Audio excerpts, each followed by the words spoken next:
el CONACYT rescató más de 7,000 millones de pesos de proyectos insolventes. En realidad rescató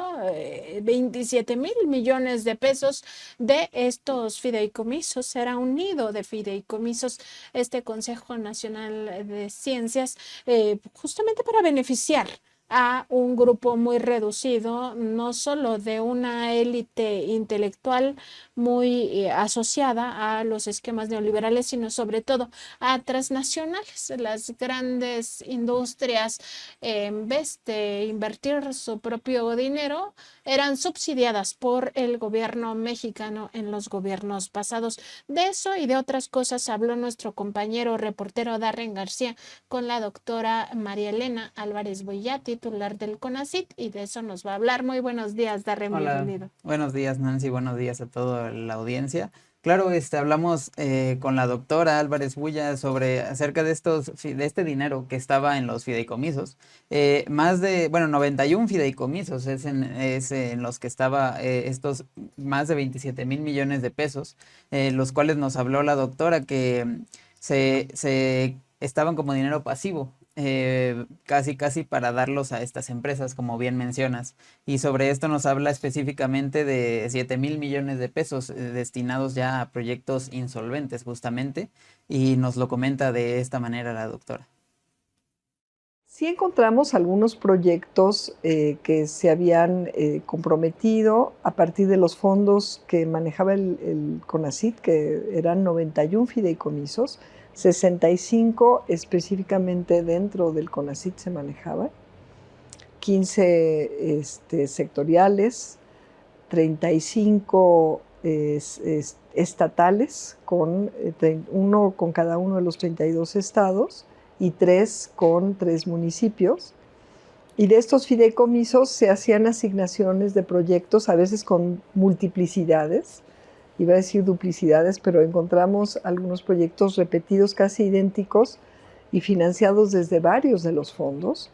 Pero todo esto hecho con base en una normativa muy laxa, muy a modo, que era muy típico del neoliberalismo. Por eso es tan importante la ley, la primera ley general de HCTI, que ahora establece con mucha mayor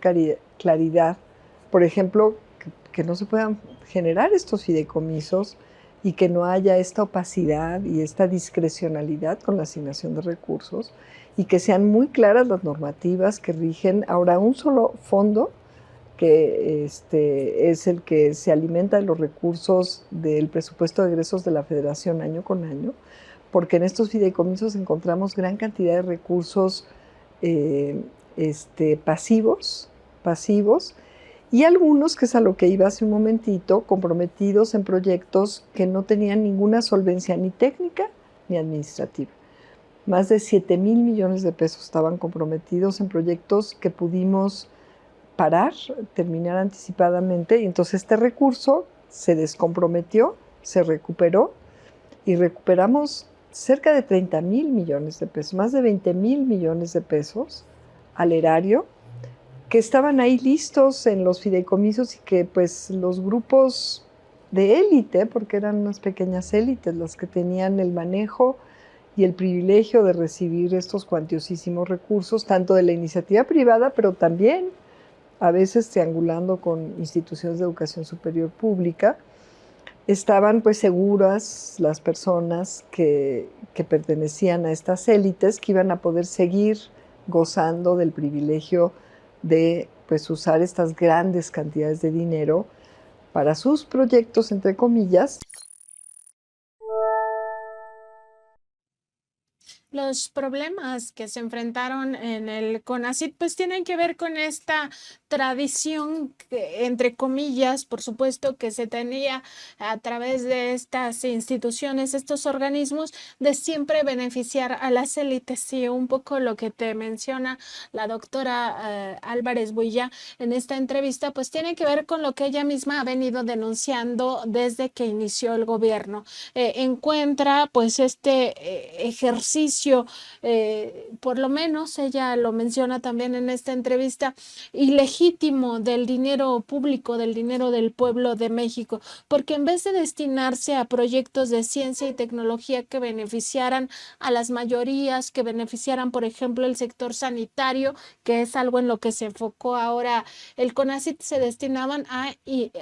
pues destinarlo a fondo perdido, como ella misma también lo señala, a estas industrias que de por sí hacían su agosto en México. Baste recordar que estas mismas industrias son las que se beneficiaban con no pagar impuestos, con otro tipo de subsidios que venían, por ejemplo, de la Secretaría de Agricultura, entonces Zagarpa, ahora transformada en SADER, y de otras instancias que venían pues siempre otorgándoles estos beneficios, como por supuesto los rescates que se ordenaron y además se ejecutaron con dinero del pueblo. En fin, otros esquemas que se me vienen a la mente y que no hay que perder de vista tienen que ver con estos créditos que se les daban también desde la banca de desarrollo. Se decía mucho, van a venir a invertir, y en realidad venían a expoliar absolutamente todo. Darren, ¿qué observas en esta primer corte que nos has presentado de esta entrevista? ¿Tú cómo ves esta sistemática,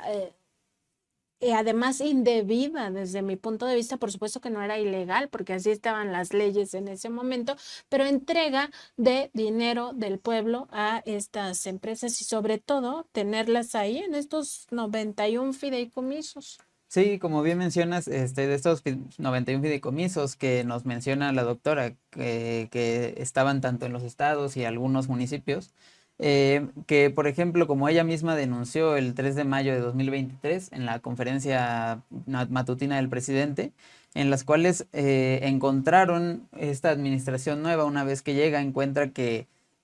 CONACYT, la anterior CONACYT, en la administración pasada, había otorgado ya más de 45 mil millones de pesos a empresas privadas. Es algo de lo que denunció la doctora en ese entonces y que también nos comentó esta vez en la entrevista,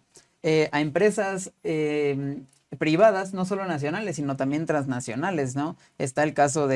nos comenta algunos como FEMSA, Monsanto, Bayer, BMW, también Kimberly-Clark. En los casos, por ejemplo, Monsanto, que es una de las empresas líderes en el desarrollo de semillas transgénicas y en la venta también de todos estos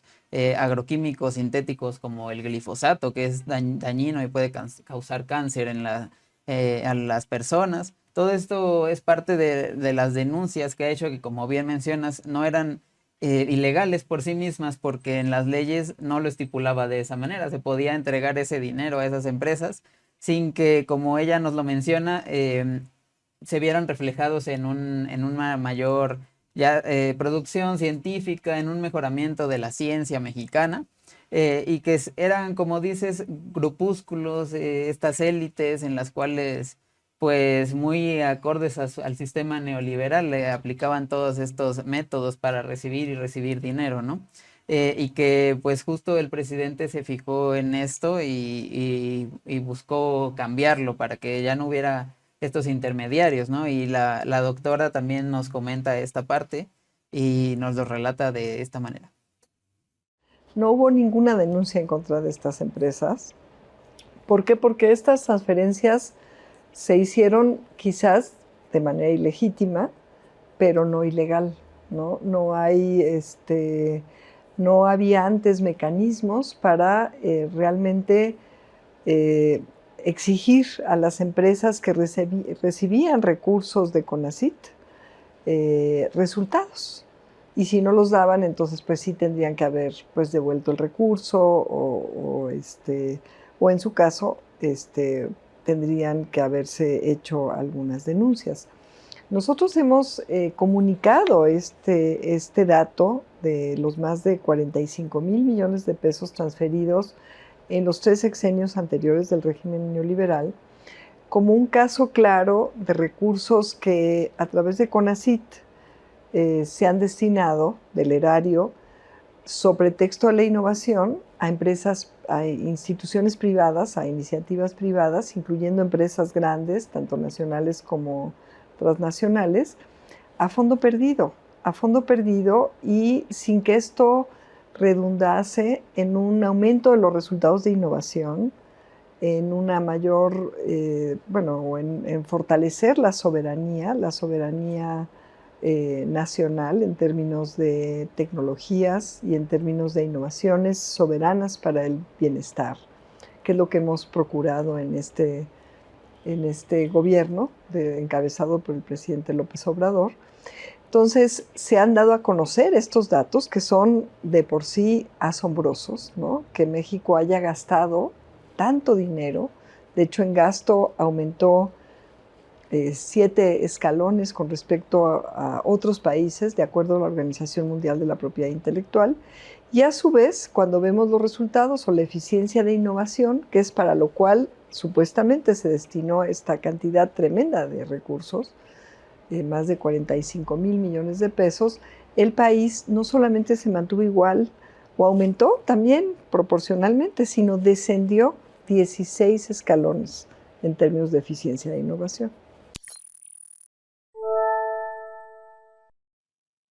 Y justo recordar también que parte de esta oposición, de estas resistencias que ha enfrentado la Cuarta Transformación, vienen de que se cancelaron estos jugosos negocios. Cuando se habla de jugosos negocios del pasado, también se tiene que ver el uso del recurso público a través de estos programas que supuestamente alentaban la ciencia y la tecnología, pero que acababan en realidad financiando. En el caso de Kimberly Clark, no hay que olvidar que acababan financiando, por ejemplo, el desarrollo de los pañales, ¿no? El desarrollo de las toallas sanitarias. O sea, pues todo eso en realidad es un gasto que tiene que tener la empresa, o sea, no tiene por qué pagar el pueblo de México el supuesto desarrollo de tecnologías sobre productos que al final le van a cobrar lo que quieran a los clientes, a los usuarios. Entonces, de ahí también se explica por qué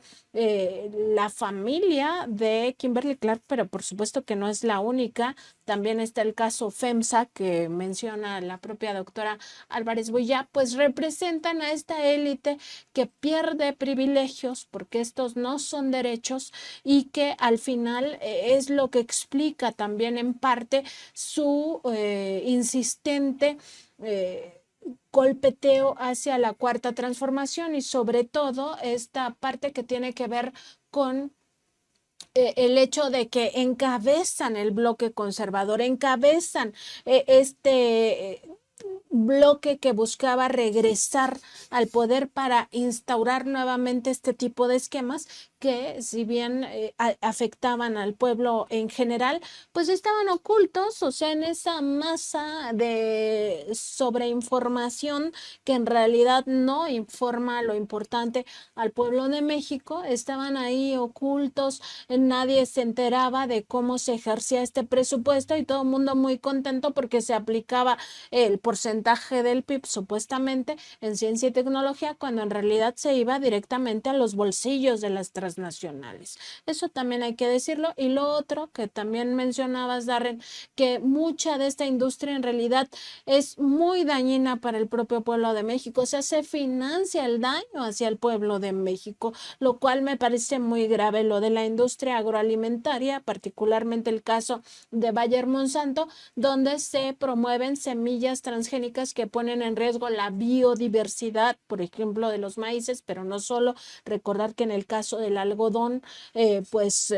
todo el algodón ya en México es transgénico, el algodón de nuestra ropa, el algodón de curación, todo eso es transgénico y tiene contacto directo con nosotros, con nuestros cuerpos, con nuestra vida. Y el caso particular también de Kimberly Clark y de FEMSA, pues el acaparamiento del agua, por ejemplo, o la contaminación industrial que también acaba causando estas enfermedades terminales. ¿Qué más te sorprende de esta entrevista y qué nos vas a presentar, Dar? Sí, claro, en continuación con esto, también de este sistema estructural de otorgarle dinero a estas empresas transnacionales, privadas, con intereses propios y no hacia la población en general,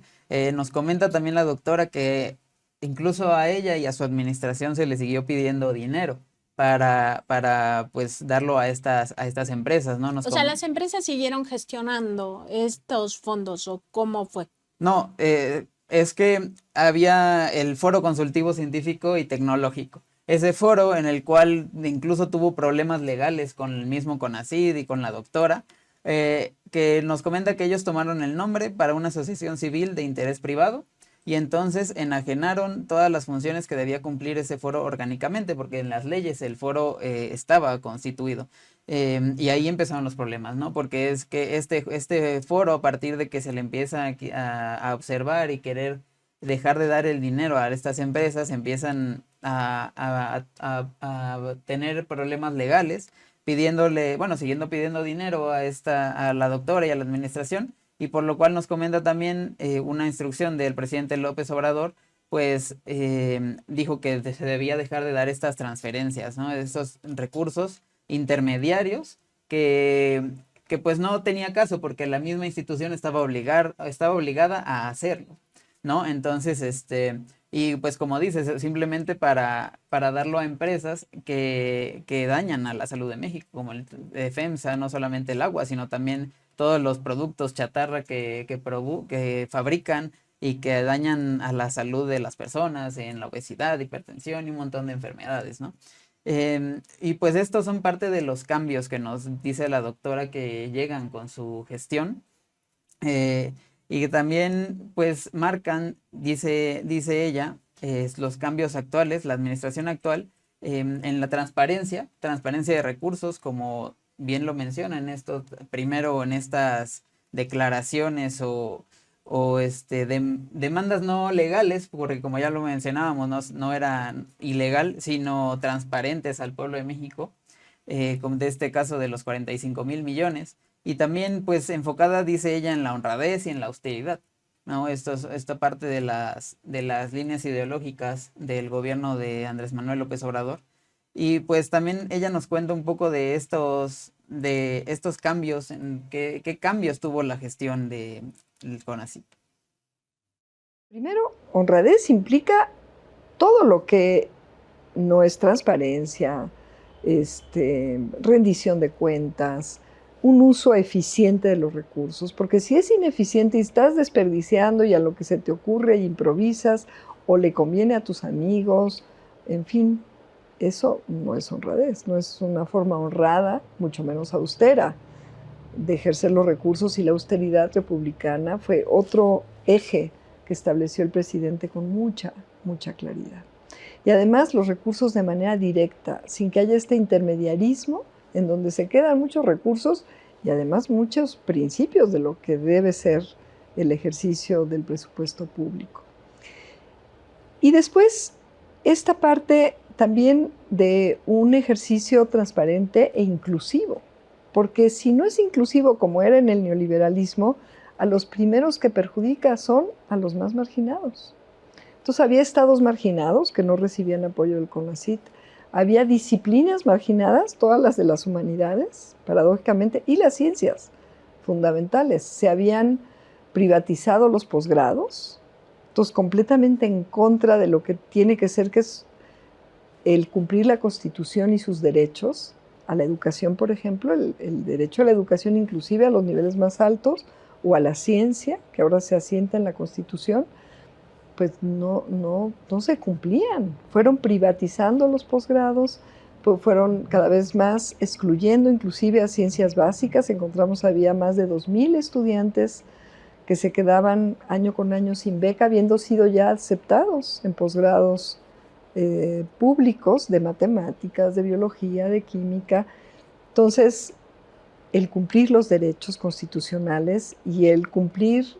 el derecho que es pues más importante en términos de lo que nos toca,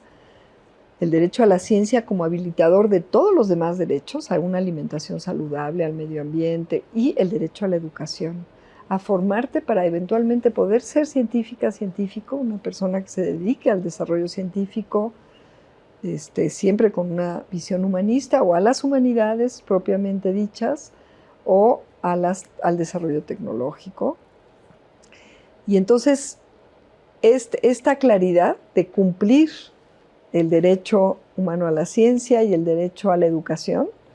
no permitir más que ni el quehacer científico, ni el conocimiento, ni la educación, sea al nivel que sea, sean mercancías o sean un privilegio de unos cuantos. Entonces, con ello surge el nuevo Sistema Nacional de Posgrados, se democratiza también y se hace mucho más transparente, incluyente el Sistema Nacional de Investigadoras, que estaban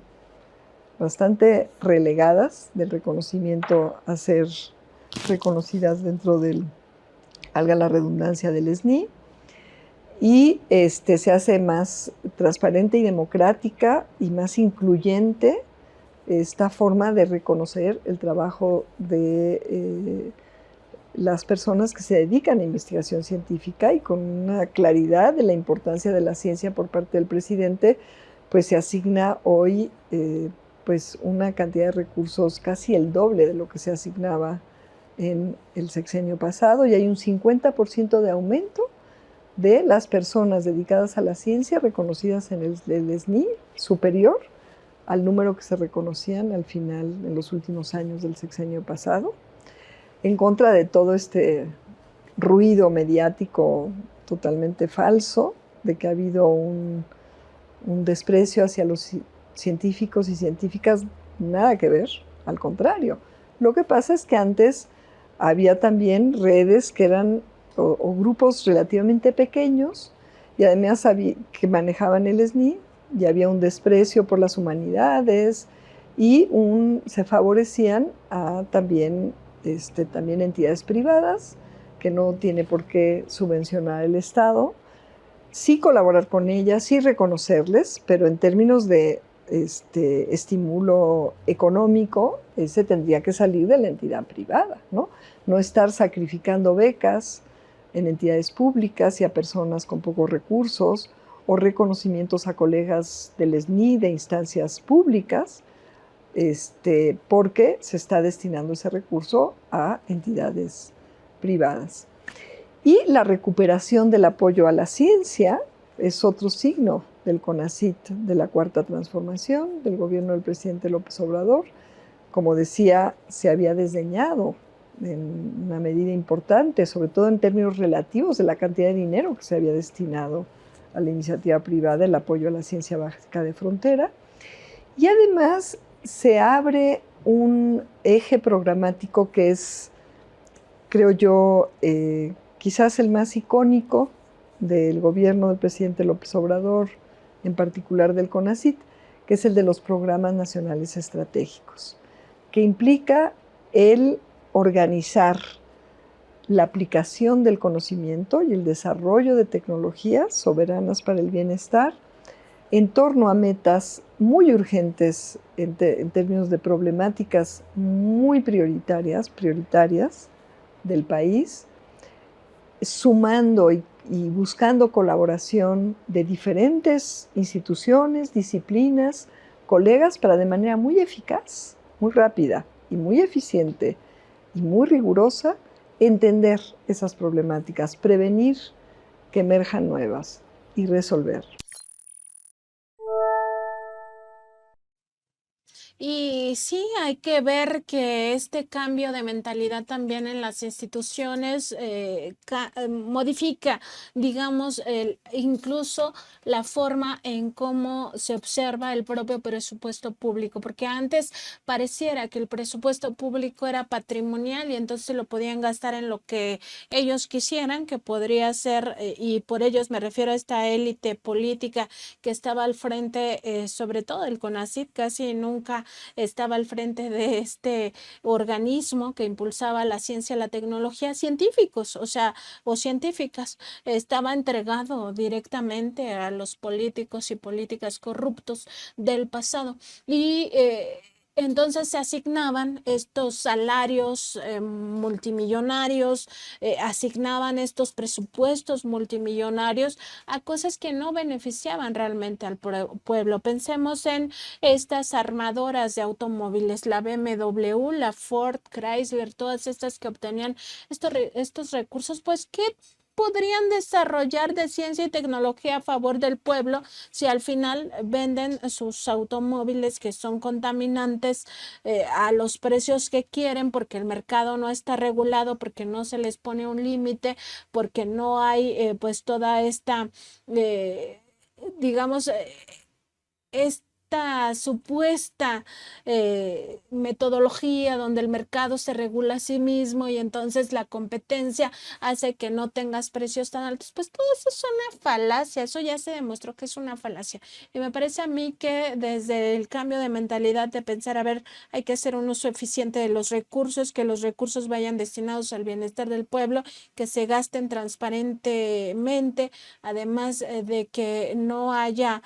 gastos onerosos o privilegios a costa del dinero del pueblo, sí hace un cambio con independencia de si al final resultó o no del todo positivo o si se pudo o no avanzar todo lo que se hubiera querido. Por supuesto que 5 años y medio no, tampoco es tanto tiempo para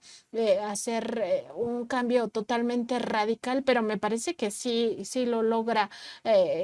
por lo menos en esta parte, la institución, el CONACYT, ya dejar esa visión de entrega de dinero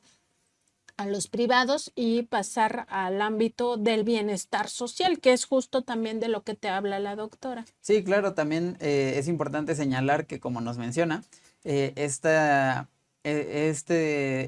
ruido mediático en los cuales se menciona que la ciencia no es importante para el gobierno, sin embargo, Pues tenemos... ruido mediático es una forma de decirlo, Darren, pero en realidad se enfrentaron campañas de guerra sucia, de propaganda negra en contra del CONACYT y en contra sobre todo de la Ley General de las Ciencias, las Humanidades y las Tecnologías. Incluso en tribunales también se enfrentaron, y esto es parte de lo que nos menciona. Por ejemplo, para 2018, que fue el último año de la gestión de Enrique Peña Nieto, el expresidente, se otorgaron 18.949 millones para el CONACYT. Y para este año 2024, que es ya el año en que finaliza su periodo Andrés Manuel López Obrador, se destinaron 25.722 millones de pesos al CONACYT, que es básicamente quien administra gran parte de la ciencia en México, ¿no? Entonces tenemos un aumento de más de casi 7.000 millones de pesos, lo cual contrarresta esta parte en la que menciona que no tiene interés por la ciencia el gobierno, ¿no? Y es parte de los avances también de los cuales nos habló la doctora, por ejemplo, los programas nacionales estratégicos, estos PRONACES, y además que nos adentró principalmente en dos temas. El primero, que habla sobre estos sistemas sanitarios, que principalmente en los ventiladores durante la pandemia de la COVID-19, el cual nos habla de uno que es el Ejecatl 4T y otro que es el GATSI. Uno, el primero con participación del gobierno totalmente y el segundo con participación también de la industria privada, ¿no? Y esto es parte de lo que nos menciona de que avanzar hacia ese desarrollo de tecnología, que México ha estado muy estancado en estos años, también por estos intereses privados, los cuales no dejan avanzar a México y con los cuales se benefician ellos mismos para tener estas ventas y compra del Estado mexicano de esas mismas tecnologías y estos también patentes, etcétera, que hacen que México no pueda desarrollarse en tecnología y que cada vez se dependa más de otras industrias de otros países, ¿no? Entonces esto es parte de lo que nos menciona, de que se trata de desarrollar tecnología propia del Estado mexicano, para la cual dejar de lado todos estos gastos que hasta ahora han sido y que tampoco han significado en un mejoramiento del sistema de salud. Y por otra parte también nos menciona, pues nos adentra en estas alternativas al glifosato, que es parte de la tarea, una de las tareas principales que el CONACYT ha tomado en este sexenio, principalmente por los decretos presidenciales de Andrés Manuel López Obrador, el primero en 2020 y el segundo en 2023, en los cuales indica que el CONACYT debe ser la institución encargada de buscar estas alternativas por la vía científica, claro, al glifosato, que, como ya lo hemos mencionado, es un agroquímico sintético desarrollado por Monsanto justamente en 1974, que se ha demostrado, incluso la Organización Mundial de la Salud ha demostrado que es conductor de cáncer. Entonces, estos decretos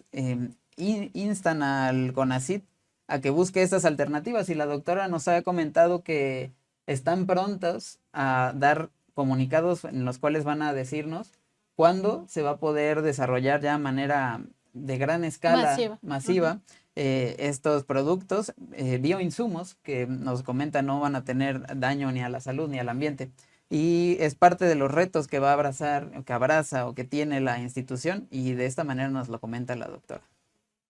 Uno de nuestros ventiladores, que es el Ejecatl 4T, la versión 2, que está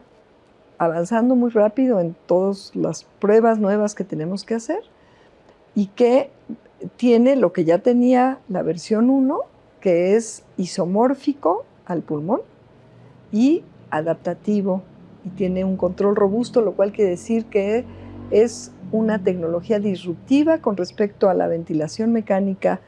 que tienen todo el resto de los ventiladores, inclusive los mejores del mundo, como el otro nuestro, que salió igual o un poquito mejor que algunos de los mejores del mundo, que es el GATSI. Este es un ventilador que protege el epitelio de los pulmones porque se adapta a sus condiciones reales en tiempo real. Estos resultados, sobre todo de la versión 2, los vamos a dar a conocer muy pronto, pero pues ahí el reto es que igual que estamos pudiendo hacer con esa tecnología que desarrollamos como respuesta a la enfermedad de la COVID-19 producida por el SARS-CoV-2 y que el presidente nos pidió, a ver, podemos desarrollar esto en México, y le entramos en tiempo récord, lo que generalmente se tarda 8 o 10 años, en 5 a 8 meses ya teníamos la producción de más de 1,000 ventiladores, más de 900 están,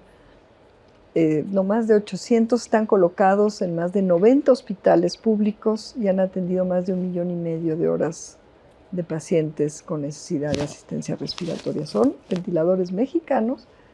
diseñados y escalados industrialmente. Pero, ¿cuál es el reto? Me preguntas de los retos, pues que esto tenga continuidad y que logremos no solamente para los ventiladores, sino para todas las necesidades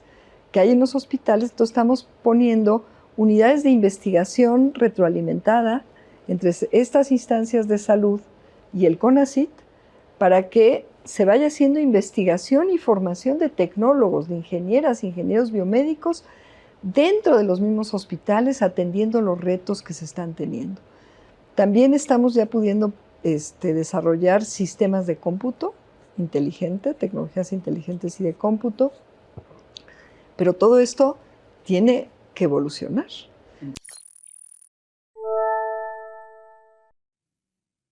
Y es que también hay que revisar este tipo de tecnologías como la del glifosato, lo difícil que ha sido también esta parte de decretar por parte del presidente López Obrador que ya no se utilice, porque hubo demasiados intereses, demasiadas presiones. Al final el presidente emite estos 2 decretos, muchos de ellos encuentran una resistencia desde el propio Poder Judicial. Lo veíamos ayer en el programa con este trabajo de nuestra compañera reportera Anaí del Ángel, como desde el Poder Judicial, la Suprema Corte de Justicia de la Nación, jueces, magistrados, también echaban abajo estas pues iniciativas para ya no tener una industria altamente contaminante y también que ponga en riesgo la salud, y el caso del glifosato es uno de los que se mencionan en este trabajo de nuestra compañera Anaí del Ángel. Y pues de recuperar también esta visión de que el CONACYT debe ser motor del beneficio social en épocas también de crisis. Nos decías al inicio que 2 de las tecnologías desarrolladas ya con esta nueva visión pues son estos ventiladores en una época en la cual realmente se vio la necesidad de ser soberanos en ese tipo de tecnologías. ¿Por qué? Porque al ser una pandemia, pues todo el mundo cerró sus fronteras y cerró la exportación de ventiladores, y nosotros como país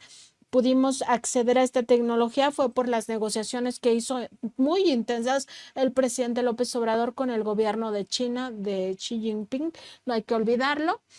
porque justo en aquellos momentos nadie quería vender esta tecnología porque todo mundo estaba enfrentando esta pandemia de COVID-19. Entonces, también reconocer que la tecnología nos lleva a soberanías que quizá no tenemos muy claras en el radar, y una de ellas es la soberanía al nivel sanitario. Me parece muy importante también la labor que ha tenido el CONACYT en acompañar estos bioinsumos o la producción de bioinsumos, y esperemos pues sí que pronto se tengan estos resultados, Dar. Claro, y lo importante es que, como también nos menciona, que tendrán un precio más accesible al glifosato, ¿no? Que ha sido este herbicida que se ha distribuido altamente a nivel mundial desde su creación, en gran parte también asociado a los organismos genéticamente modificados o transgénicos, como el maíz, la soya, el algodón, en diferentes países, depende que se cultive más transgénicamente. Este herbicida ha sido ampliamente utilizado y se usa mucho, nos comenta también la doctora, y que lo tienen identificado, principalmente en pequeños agricultores, en pequeños productores, y no tanto en la industria grande, ¿no? Que es quienes tienen esta maquinaria que podríamos pensar que por tener amplias hectáreas lo utilizan más, y ella nos comenta que no, que es en realidad los pequeños productores, y es muchas veces estas personas que no tienen los equipamientos necesarios para prevenir tan siquiera un poco este daño ambiental y de salud que provoca este agroquímico sintético, ¿no? Por lo cual también justamente sobre el tema de los herbicidas, le preguntamos sobre qué hacer, si bien en esta ocasión a nivel mundial es un problema muy grande el glifosato. Hay otros herbicidas como el 2,4-D, que es creado por otra transnacional, y lo cual nos comentaba que es parte de los retos, como bien nos empezaba a enumerar los retos que hay en esta administración o para la que va a entrar. Nos comentaba de investigar más acerca del 2,4-D para afirmar o confirmar que también es dañino para la salud. Entonces son esta parte entre avances que se tienen en buscar unas alternativas a un producto, pero que ya también implica un reto, el entrar a otro producto para también identificar este daño que provoca a la salud, ¿no? Y por lo cual también nos menciona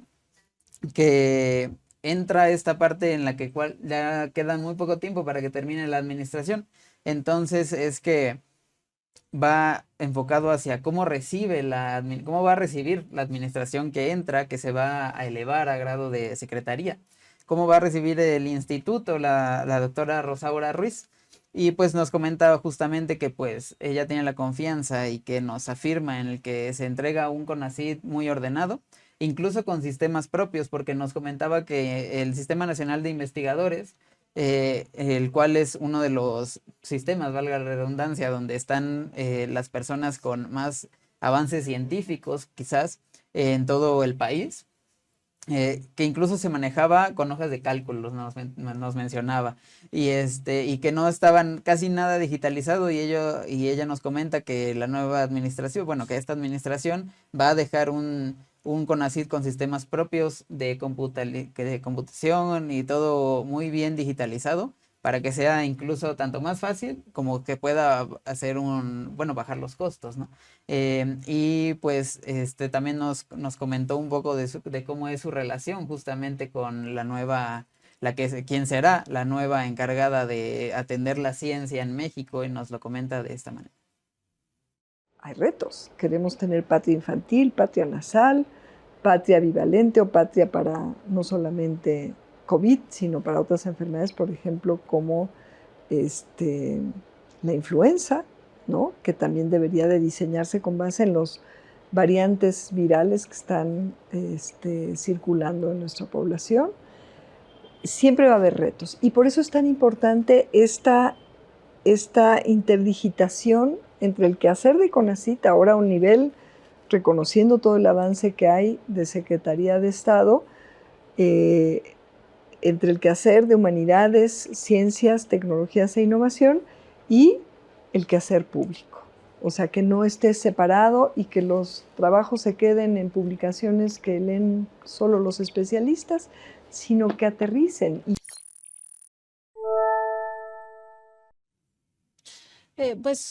Con esta información ella se queda muy satisfecha de lo que pudo resolver durante su administración. Por supuesto, nos menciona a lo largo de esta entrevista los retos que quedan para la siguiente administración. No se le nota ninguna duda de que esto pueda irse profundizando, estos cambios, estas transformaciones desde la ciencia y la tecnología. Le preguntaste también si ella permanecería en el gobierno, en la nueva administración de la doctora Sheinbaum. En realidad dice que ella ya se despide del servicio público, ella regresa, bueno, se despide, digamos, de lo gubernamental, porque en realidad sigue en el servicio público en el sentido de que regresa a nuestra Universidad Nacional Autónoma de México para seguir haciendo ciencia desde la academia. Entonces, importante también esta parte donde ella pues considera que deja un CONACYT, digamos,